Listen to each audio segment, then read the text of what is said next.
continue. Donc, on va voir là, et la dérivée est partielle et composée. Donc, c'est-à-dire, on peut avoir une fonction f, d'accord? On peut avoir, par exemple, z égale à f de x, y, d'accord? Une fonction de deux variables. Cependant, x et y peuvent être fonction d'une autre variable. C'est-à-dire, on peut avoir avec x égale à h de t, d'accord?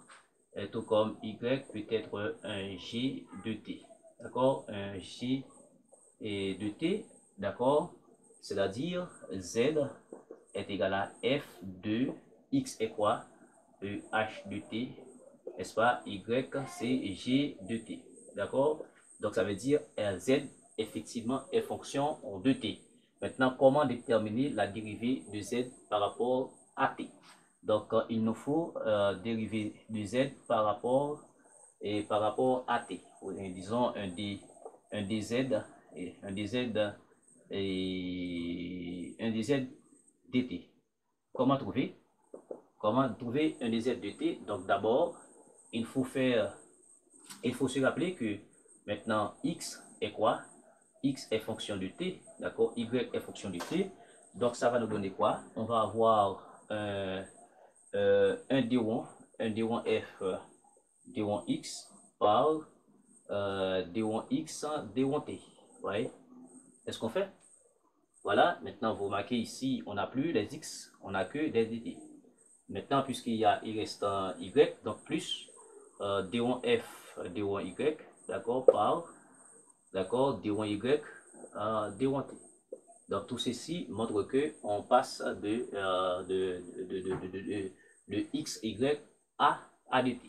Donc voilà, et généralement, les règles de la dérivée seconde. Ça veut dire, on a z, n'est-ce pas, qui est une fonction de qui est fonction de x, y, mais x, y à leur tour sont fonction de t.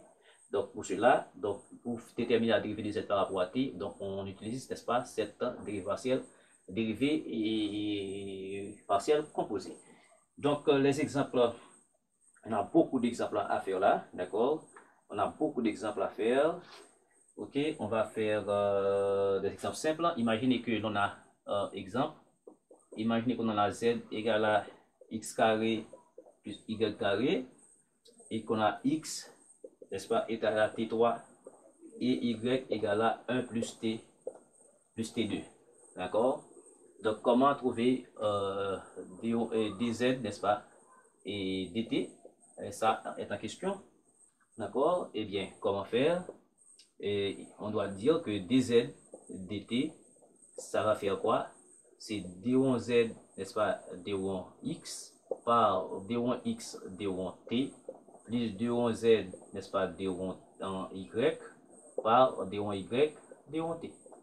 Donc, il nous suffit de comprendre que maintenant, il faut chercher d1x, d'accord? Il faut chercher d1x d1t, d'accord? La dérivée d'abord la dérivée de z par rapport à x. Donc d'abord, dérivée de z par rapport à x, donc ça fait 2x. Dérivée de z par rapport à y, ça fait 2y. Ok, maintenant, qu'en est-il de la dérivée de x par rapport à t? Dérivée de x par rapport à t, ouais, x par rapport à t, ça fait 3t2. Dérivée de y et par rapport à t, ça fait 2t. D'accord? Et bien, ce qui nous permet d'écrire rapidement que dz à dt, d'accord, je vais mettre dz dt parce que z là est fonction d'une seule variable dans ce cas. D'accord? Ok? Donc, ça fait dz dt, ce qui fait justement d1z, d1x, ça fait quoi? Ça fait 2x. D'accord? d1z et d1x, d1t, d1x, d1t, ça fait 3t, d1x, 3t carré, 3t carré, plus, maintenant, d1z, d1y, ça fait 2y, ici, 2y, d'accord, par d1y, d1t. d1y, d1t, ça fait 2, d1y, d1t, ça fait 2t, d'accord, ça fait 2t. ça fait ici 2 t. Donc, si on veut tout en fonction de t, d'accord? Donc, ça fait dz dt, ça va nous donner ici x est quoi? X est t3, ça fait 2 t3 et 3 t2 plus 2 facteur de 1 plus t2 fois 2t, ok? Fois 2t, donc on peut trouver tout en fonction de t. Donc ce qui fait, laisse-moi voir, ça fait 6 t5, d'accord? Ici on a 2t par 2 fois 1, 2, ça fait 4, ça fait plus 4 t. Et puis 2 par 2t, ça fait 4t par ça, ça fait plus 4 t3. D'accord? Donc ça fait 6 t5, n'est-ce pas? Plus 4 t3 et plus 4t. Voilà comment on trouve généralement, et quand on utilise la dérivation cercle opposé, mais parfois on peut laisser cette fonction comme ça, mais il est plus sage de remplacer x et y par leur valeur, d'avoir tout en fonction de t. Vous voyez, on a tout en fonction de t. Donc z est fonction de xy, mais xy est fonction de t. Donc quand on remplace, on a z totalement en fonction de t. Effectivement ça. Ok. Donc il y a plein d'exemples.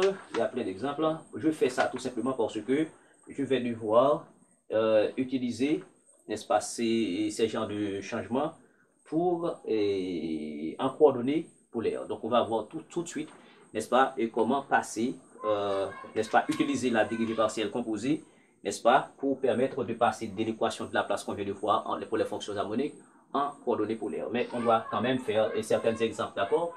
Certains exemples. Ok? Donc voilà. Donc exemple, imaginez que j'ai ici z.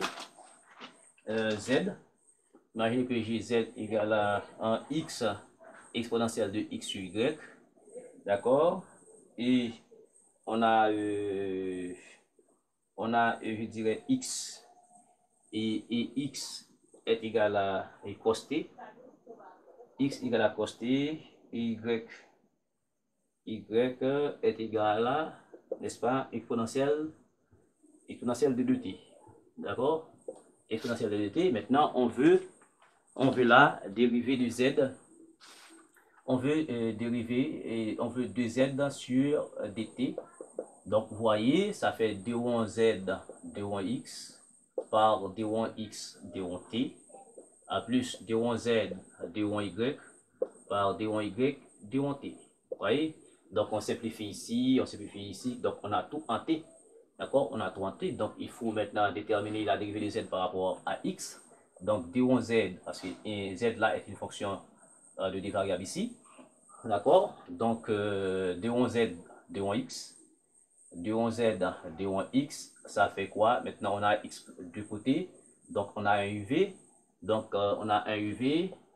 Donc, la dérivée de uv, ça fait u'v plus v'u. Donc, ici, dérivée de x, ça fait exponentielle de x sur y. Maintenant, la dérivée de tout ça par rapport à x, donc ça fait 1 sur y. Donc, ça va nous donner un x sur y. Alors, je dois être prudent ici. Je dois écrire ça pour vous. Ça va faire x par dérivée de l'exponentielle de x sur y, parce que la dérivée de l'exponentielle de u, et donc ça fait u' exponentielle de u. Donc, ici, quand j'ai x sur y, ça fait x par 1 sur y. Donc, je veux la dérivée par rapport à x. Donc, toute cette quantité-là est constante. Donc, ça va nous donner 1 sur y. Donc, 1 sur y, ça va nous donner x sur y. Et puis, exponentielle de x sur y. D'accord? Ça, c'est la dérivée par rapport à x. Dérivée de z par rapport à x. Je veux aussi la dérivée de z par rapport à y. Dérivée de z par rapport à y, ça nous fait quoi? Ça nous fait quoi? Par rapport à y, on a y un seul côté ici. Donc, et ça va nous donner moins 1 sur y par x, moins 1 sur y carré par x. Donc, ça va nous donner moins x sur... Alors, bien entendu, on doit avoir là, je dois être prudent, ça va nous donner x par la dérivée de cette expression par rapport à y, ça va nous donner moins x sur y carré exponentielle de x sur y. Attention, hein?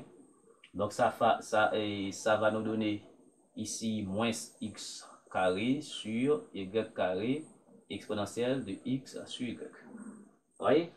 Donc ça c'est D1Z, D1Y.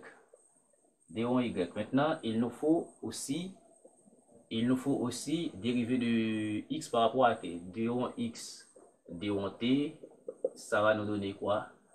D1x, D1t ici. Et ça, maintenant, ici, x est quoi? X est une fonction d'une seule variable. Donc, je n'aurais pas dû utiliser cette expression-là. D'accord? Ce serait de préférence 1 dx sur dt. Bon, d'accord? Et il faut être prudent avec les notations. D'accord? Ce serait ici. D'accord, bon, on laisse, mais ce serait un dx sur dt parce que x est une fonction d'une seule variable. Donc, ça fait moins ici, un sin t. D'accord? D1x, D1x, D1t. Maintenant, il nous faut D1y, D1t. Alors, dérivé de y par rapport à t, ça fait 2 exponentielle de 2t. Voilà. Et puis, on va remplacer tout ça, ça fait dz dt. Donc, vous vous rappelez que je dis que ici, ce serait un dx sur dt. D'accord? Ici, ce serait un dy sur dt parce que x, y sont fonction d'une seule variable. Mais dz sur dt aussi, quand je remplace d1x et d1y par leur valeur, d1x, d'accord, d1x ici, alors tous les éléments par leur valeur ici, je vais avoir des expressions en t totalement, c'est pourquoi j'ai mis dz sur dt. Mais d1z, d1x est fondamental parce qu'on a une fonction de variable ici, d'accord? Donc, les notations sont importantes. Maintenant, d1z, d1x, ça fait quoi? Ça fait exponentielle de x sur y plus x sur y exponentielle de x sur y. D'accord? Et puis, d1z, d1x par d1x, d1t. d1x, d1t, ça fait tout ceci, ça fait moins sin t. OK? Et puis, d1z, d1y. D'accord? d1z, d1y, ça fait moins x2 sur y2 exponentielle de x sur y, n'est-ce pas? Le tout par d1y, d1t, ça fait 2 exponentielle de 2t. Vous comprenez que ce serait colossal ici. Il faut remplacer x par sa valeur, d'accord, en fonction de cos t, et y par sa valeur en fonction de cos t, donc ça ne va rien donner comme expression. Donc on laisse comme ça, en sachant que x, y, x c'est cos t, y, n'est-ce pas, c'est moins sin t. Donc on a voulu simplement introduire là et la notion de dérivée partielle, alors composée. D'accord? Quand on peut passer d'une fonction à une autre fonction. Donc, on a une fonction z de xy, mais xy sont à leur tour fonction d'une autre variable. Maintenant, comment trouver la dérivée de la fonction z en fonction de cette variable-là? C'est ça qu'on va utiliser, la dérivée partielle composée. Merci beaucoup de suivre cette séance.